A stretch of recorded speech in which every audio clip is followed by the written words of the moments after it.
Hello again. It's nice to have you after the lunch break. And I need to admit that I'm pleasantly surprised with your punctuality, that you're really here on time. So thank you very much for that. And our next speaker is already is standing in front of me. He is from Sevilla, from Spain. He has 25 years of experience, and he's currently working as DA in MongoDB.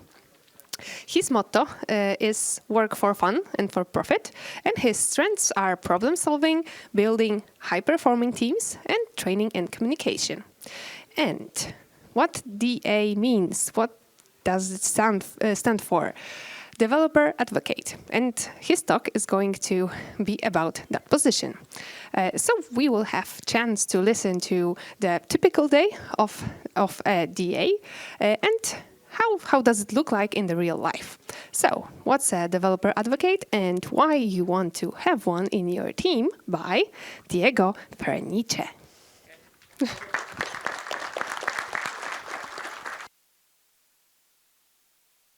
Okay. Thank you very much. I hope, the lunch was great. So this is me. I'm going to talk about why do you need a developer advocate in your life. The short idea is I need to pay my bills, so you need one, so at least me, and I need to pay my mortgage. So let's start the talk just, wondering at this amazing, agenda. This is everything I'm going to talk now. I'm just joking.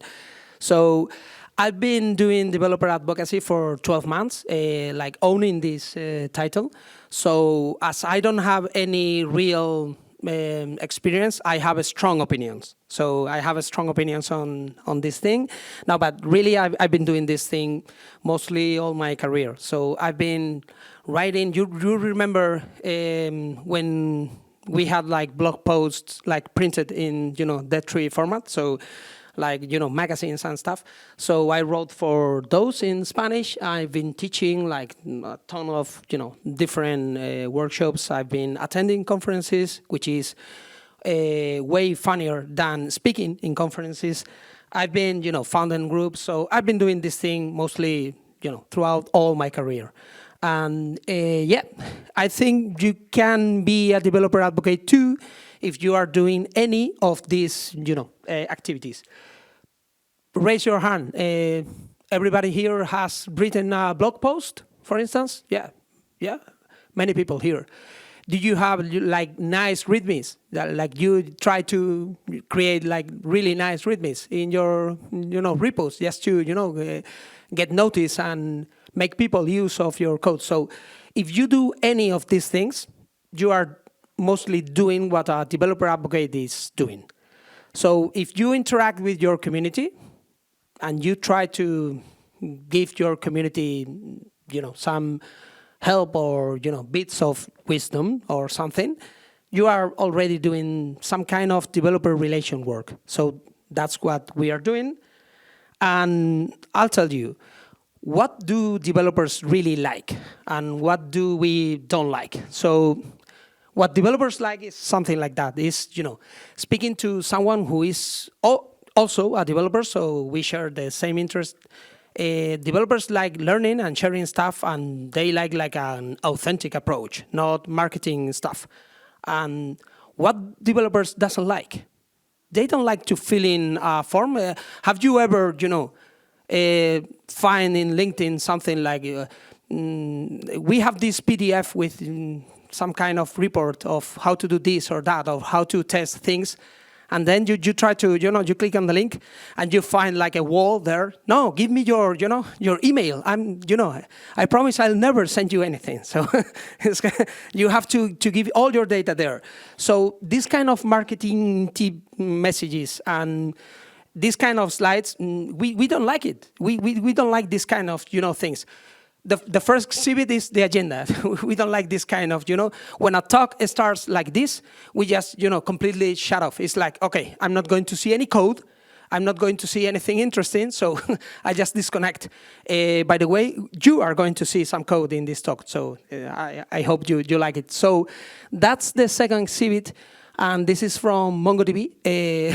We have a really interesting PDF, but it's behind a wall, a wall PDF thing. So nobody wants to do this. Nobody wants to, give you all your data just to read a PDF that maybe it doesn't, it is not that interesting after all. So you don't know if the thing, is really interesting. So if you want to promote what you're doing, don't do it. Don't do this because, this we don't like that. So, okay, I've been talking about developer advocacy, but what is a developer advocate then? So that's my definition of you can read it. I'll give you like some minutes just to read. No, that's not really. So I'm going to use something we do. I don't know if you know about rubber duck typing and testing. So the idea is for a type, if it looks like a duck and swims like a duck and quacks like a duck, then probably it's a duck. So I'm going to do the same for a developer advocate. Okay. So this is what we do. So you write sample code. Somebody said once that developer advocates, we are example programmers. So instead of working in products, we just write samples. And when the things start getting harder, it's like, okay, I will write another example. Yes. So yeah, that's a good life. We write blog posts, documentation. There are people that like writing books, so that's what they do. We create video content and we speak at conferences because somebody has to eat all the caviar and drink all the champagne, no? So that's, hard life. So that's what we are doing. And I'm going to explain it using Prolog, which is, you all know, like object-oriented programming, imperative, no? Functional programming, and then logic. I don't know if you've ever used Prolog. Anyone here has used Prolog? Yeah, there are, yeah. So yeah, that's nice. So the idea is that you create a database of facts, like this one. Like, Diego is a person, Pepe is a person, Ana is a person. Okay, you have to read it like Yoda would read that. So, it's the other way around. So Diego programs, Pepe also, and Ana also. Diego writes blogs and Ana, but Pepe seems like he's not into blogging. And Diego speaks at conferences, and we have 2 good developers and 1 bad developer, or okay-ish developer. So that's the idea. And you can define rules. So all this Prolog thing, if you think this is outdated or strange, or this is something only used in universities, maybe you studied that and never seen that again. This is in reality also used in big databases when you have to do a really complex query where you have like 10 different tables. It's easier just to ask a Prolog program just to write the facts you want, the program to find in all your data, and just leave the inference engine just to find the data for you. So this is really using really big data things. So you define these rules. A developer is somebody who programs, and a developer advocate is a person who is a developer, who blogs and who speaks at conferences. This is nice, but let's see this in motion. So I have here my Visual Studio Code. Well, this is the same program. And I have here, just for readability, the program loaded. By the way, you load a program doing this. So this thing is called main PL for Prolog, not for the conference, but it's a nice coincidence. So you just load this thing, and you can start asking things like, okay, who is a developer? So I can ask this thing, is Diego a developer? Typing with just one hand is difficult.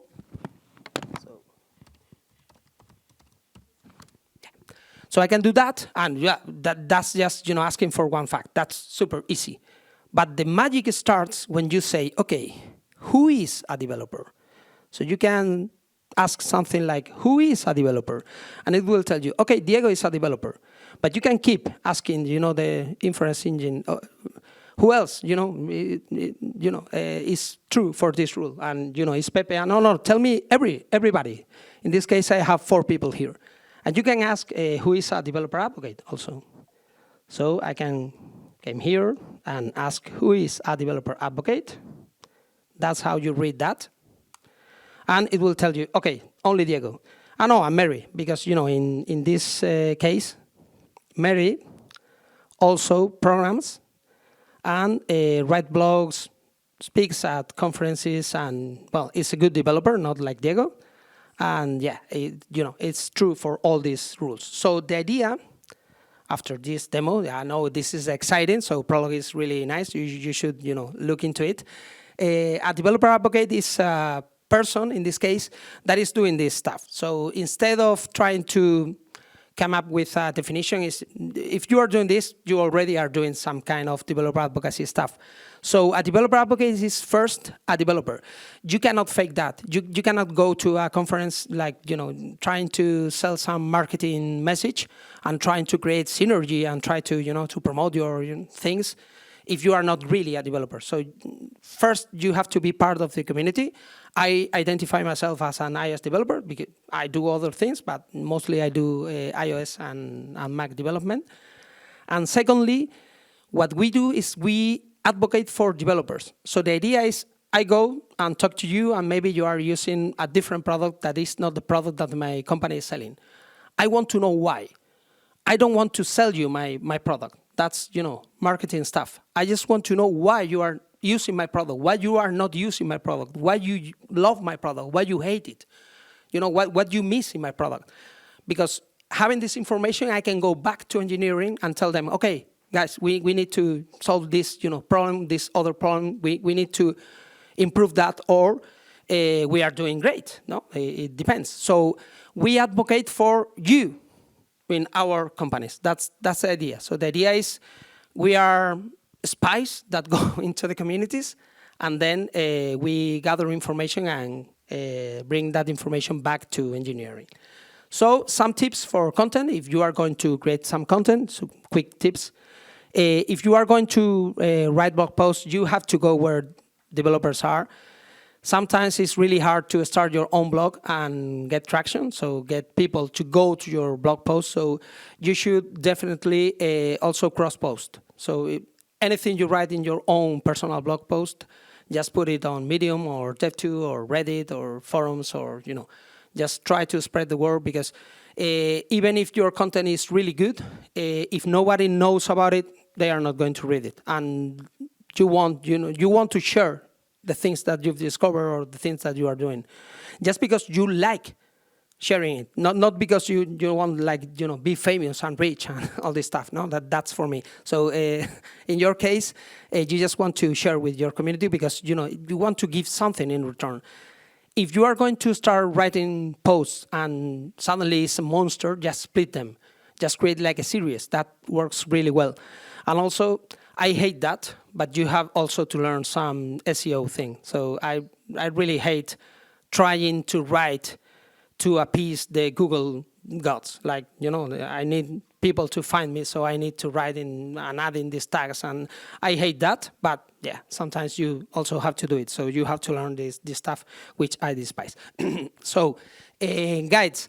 Guides are longer than posts. Some people really enjoy writing like super long guides, showing how to do or how to use a product, how to do something. The good way to do this is instead of doing a big PDF and then walling it with some kind of give me your email thing, it's better to create an HTML version and then a PDF. You can even sell the PDF if you want, or you can So the idea is create something that gives value back to your community, and then you can create also the whole PDF if you want. But if you send me a link, okay, this is going to tell you how to do UI testing in Swift, for instance, or for iOS, and I cannot even read what is in there, I'm not going to check it. So I'm not going to try and download the PDF. So it's better to just share something. So don't use the wall PDFs because marketing for devs doesn't work. So they can smell you from a kilometer. So that doesn't work. So don't try this kind of tactics on developers because that doesn't work. So this is done well. This crafting interpreter thing is if you want to learn how to write a compiler, it's explained here. First, he writes two kind of different interpreters in this book because it's a book. he sells the book, but also you can just read everything online. So this is how it's done well. If you want to give your message, if you want your message to reach developers, I think that's the way to do it. Videos, how can I do it? Because the younger generation loves like TikTok, and we don't have any more attention span. It's like 1 minute or so nobody knows what works. Somebody starts like super long streams, like 4 hours developing, and you see some folk 8 hours doing something, and 200 people are watching, and you don't know why. So they are just 8 hours watching. So nobody knows. Just try different styles, and if you want to do video, nobody really knows what works, because different people want to learn using different resources. So some people enjoy reading like paper books. Other people enjoy reading blog posts. Other people want short videos to the point. Other people want to come to conferences. Nobody knows what is going to work well. That's the idea. So yeah, you have different ideas to work with. And yeah, let's talk about developer advocates, developer relations, and all this stuff. So maybe you've heard about all this, like there's the DevRel organization. I'm a developer evangelist. I'm developer advocate. I'm developer this and developer that. So what's the difference? Is there any difference? The idea is DevRel is like the organization, and anyone who is working in DevRel is doing something to improve the work of developer advocates or developer evangelists. If you think about what a company is doing to give the message to developers, somebody has to go to conferences, somebody has to write the documentation, somebody has to do video training, somebody has to create the forums, even write some code for the forums, or choose what is good for the forums. You need to have people writing examples, writing code, right? So in the end, you get like a whole organization, which is the DevRel organization, with different people working, doing different things. Like there are people just solely coding examples, or honing the tools, or working in GitHub, or doing this kind of stuff. So there are people just it's like the engineering of DevRel. Other people are going to conferences, or writing posts, or doing video. So it depends. Okay, so DevRel is the organization, and the developer evangelist, I think these days is not in good shape, the title, because it sounds like I'm here to sell you my thing. So yeah, my thing is like the best thing since sliced bread, and you should try my thing because my thing. And okay, but I'm not in. Yeah, but you are not interested. But my thing is really good because it's my thing. So we don't want to evangelize about stuff. We want to be in the community and talk about what we work with. And if you want to use it, okay. If you don't want, that's also like a valuable source of information. So we just want to be in the community and share knowledge. We don't want the developer advocates. Our main focus is to go where developers are. Our main focus is not to try to sell something. So and it's a big difference, because I'm not that good at selling. Well, I'm lying. I'm good, but I don't like it. So how your career will evolve, Diego, is exactly the same as any developer organization, because we are developer advocates, but we are developers first and then advocates second. So it's like the same that you will find in any engineering organization. And we have team managers, we have everything, we have leads, so it's mostly the same. And how do you measure success? Because I've been talking about, okay, you go to communities, you speak with people, you send information back to engineering. But when you write all these blog posts, create all these videos, how do you measure that your product, which is that people knows what you are doing, that people knows about your product, that people are using your product, how do you know that you are making an impact? How do you measure that? Really, we don't know. So we don't have any ideas. That's super hard. Because if I came here and I'm talking to you about this thing, I don't know if I'm making an impact. Maybe you came later and you say me, okay, I hate your talk, and I get that message. But even if you tell me I like it, I don't have any ways to track. There's not an UTM thing in our conversation to track that then you convert it into a customer or a user of my thing. I don't know. So really, we don't have a way to measure that. And it was Christian Hellman, which is well known in he's been doing things at Microsoft right now in the web space. But this is from 2017. So we're really measuring our success is really hard.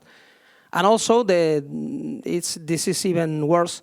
We share metrics with marketing. So I feel dirty now. So we have to, it's even worse. When I joined MongoDB, we were under engineering, and then we've been demoted to marketing. So it's really hard. So there are some metrics that are, quantifiable. So you can, like all these clicks and likes and retweets and stuff that I don't care about. And then we also have to measure this thing. So like if there's excitement, if there's people, giving you like, okay, I've been using your product and I love it, or I hate it, or, or something in the middle, or I'm indifferent, or I'm using this other thing. So you cannot measure that. So it's really hard to measure if you are making an impact. So which tools do we have for, being a developer advocate? First, you need to know all the conferences. And this is available. If you are attending a conference, you want to know what other conferences are right now running or open. I use Sessionize because it's really nice. You can write your talks and just send to different conferences. So basically, you are spamming conferences with the same talk. That's the idea. So the idea is that you are reusing your talks, and this is a really good tool.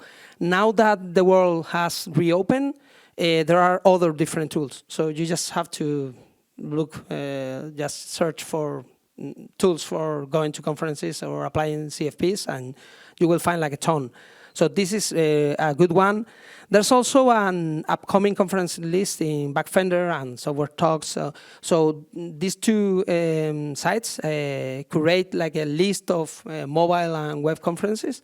And you just, they are ordered there and you can choose. And I just choose using one simple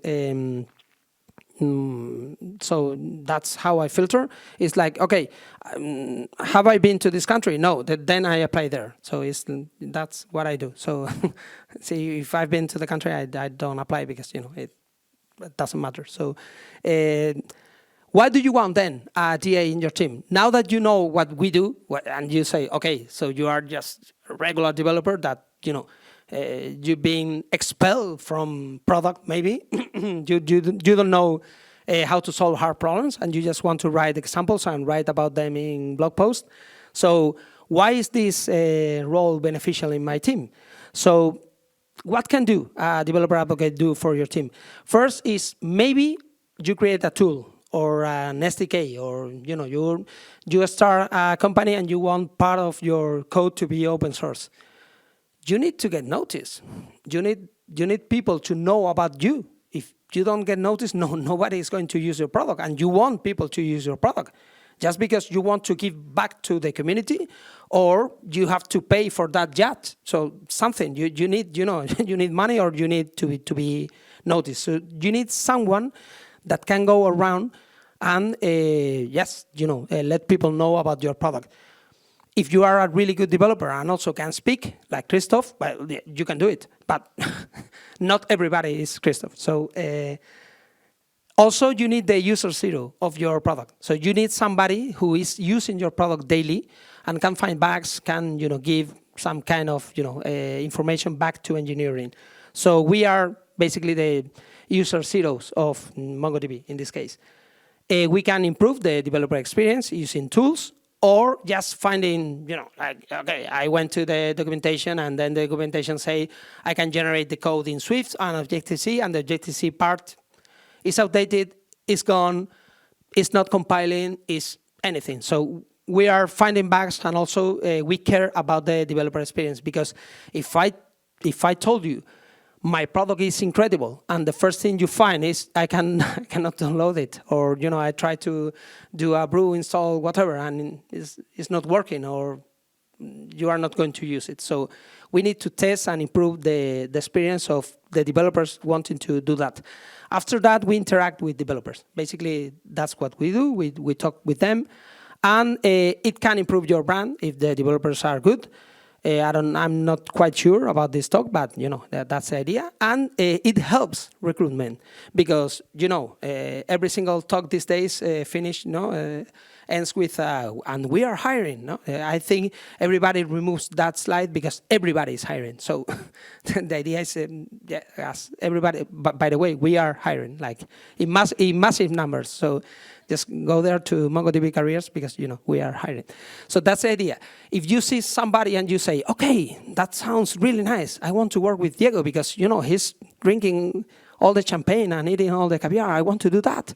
So yeah, maybe you can find something and you can help your recruitment and get like super juicy bonuses, which is we help the recruitment for that. No, really we want to give to our companies the best people we can because we want to help our company's business goals. No, really, we want the business, the bonuses. So yeah, that's the idea. So what is the not so funny part of being a developer advocate? Because up until now it's like, okay, you're writing, you are doing video and Twitch streams, which sounds like crazy. So I want to do that, but there should be like a dark, like a dark part of being a developer advocate. Well, the first one is you are told to go to conferences and speak in front of people about something, and maybe you don't feel that like confident about talking about something, whatever, like databases or threading systems, or I want to do CLI applications using Swift or whatever. No, so maybe you are hit by imposter syndrome normally, but speaking in front of people is like 10 times worse or 1,000 times worse, because also you are exposed to the internet. You are writing, you have videos, and then you get like nice comments like, hey man, you are super bold, and it's like, okay, that's a fact. So you are describing me, but what do you think about my video? Like, like the contents. So yeah, that's not bad. So also you have like lots of travel. I love traveling. But also I need to at some point I need to clean my underwear. So I need some time, just to stay at home. So you get like lots and lots of trouble. Some people hate that, not in my case. So and also the deadlines. When you work in a project and you use some kind of, let's call agile. If you don't speak to your customer, you are not doing agile. Okay, you can do all the stand-ups in the world. You can use all the Jira in the world. By the way, that's what Jira stands for. It's like Jesus. It's really awful. So you can use as much Jira as you want, and you can use all these ceremonies and everything that you want. But if you don't speak, if your developers don't speak directly to the customer, you are not doing agile. But you get these kind of cycles or sprints every 2 weeks, or if you want to die young, or 3 or 4 weeks. So you can continuously,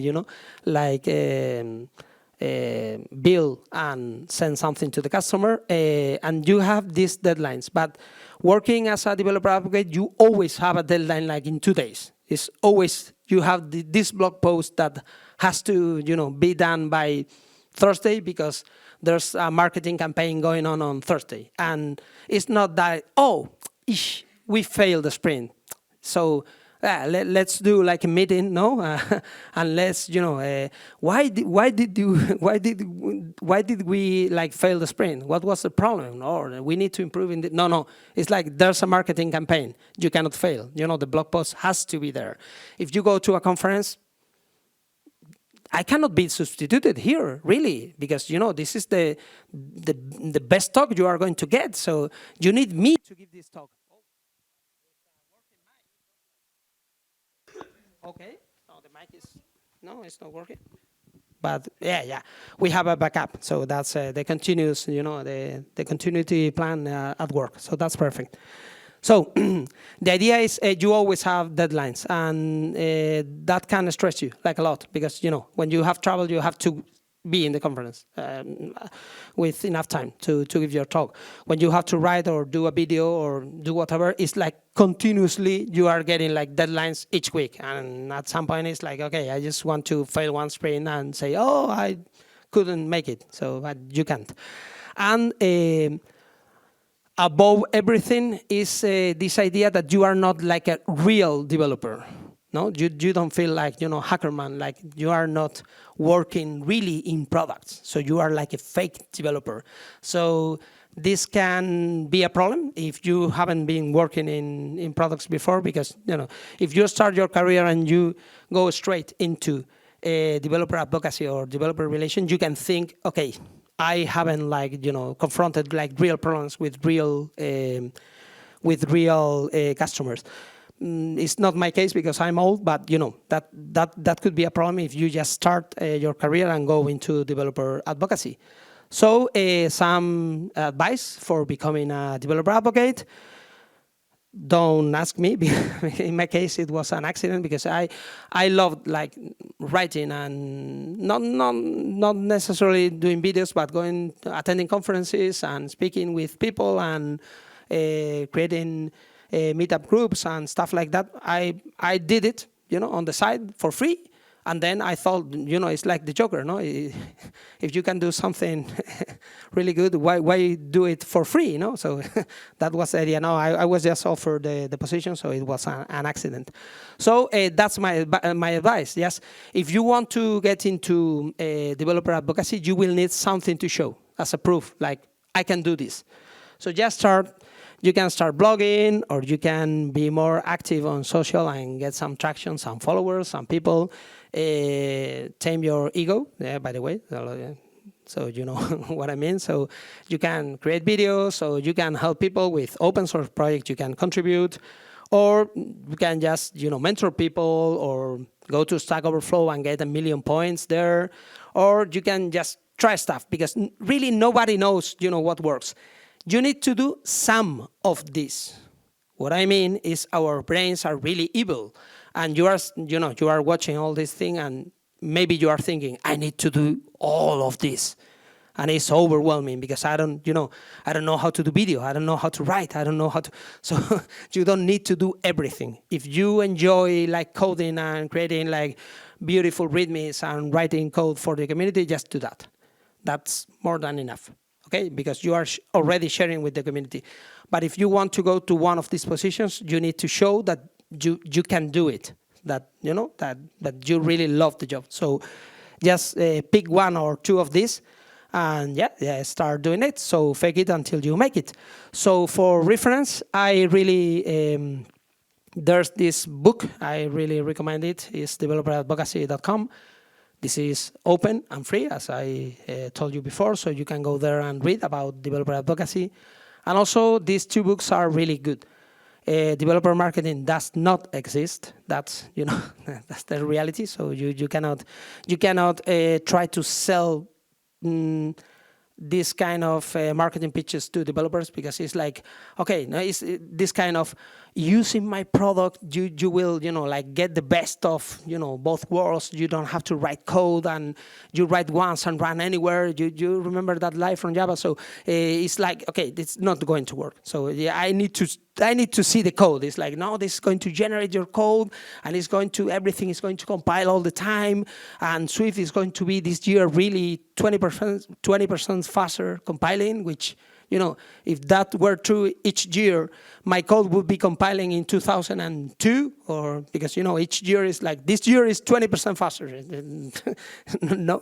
not in my machine, at least. So you have this book and this other book, which is really good. This teaches you really how to create the developer relation organization, if you are in that.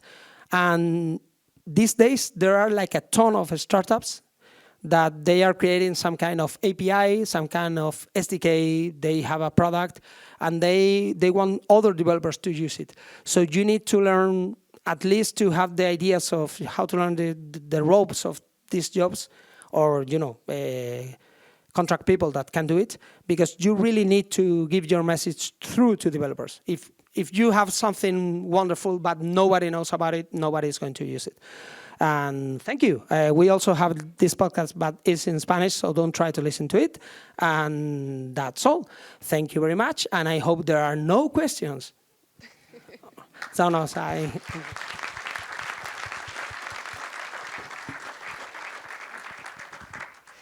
We have 5 minutes, so if you have any questions to Diego, please raise your hand.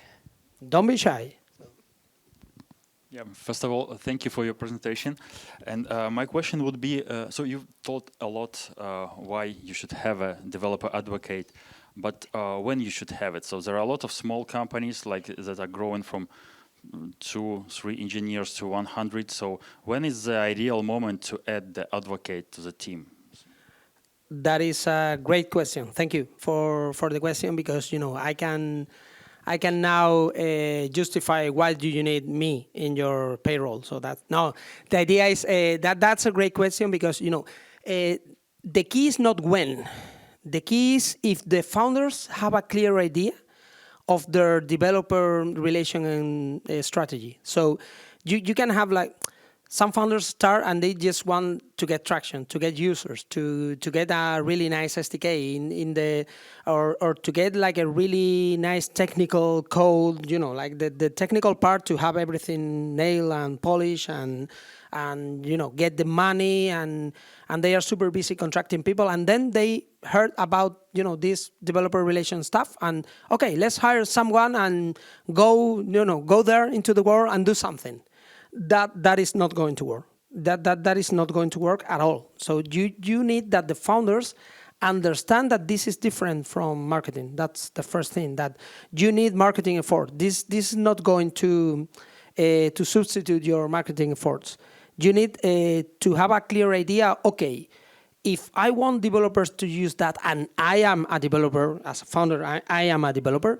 How can I give other developers the message so they understand that my product is better than the other options, or is the only one, or maybe is more fun to use, or how can I explain to developers, okay, I understand your pain. I've been there with you, and now I created this thing just to fix your pain. You need to have the founders on board. If they don't have a clear strategy, for instance, you launch an SDK to do GraphQL stuff, and you go to iOS conferences speaking about that. Not going to work, maybe, because you don't have a clear strategy. Just start doing stuff. Write in blog posts, and then you go to a blog post that no people from backend doesn't read. So you need to know, what is your communication and your developer relation strategy. So I don't know if I've answered your question, but the main idea is you need to know what is the audience that will use your product. So you need a photo of your possible audience. If you are building a CA, imagine you are building a CA product just to do continuous integration. You need to speak with DevOps people, with people running data centers, with people running cloud stuff, with people.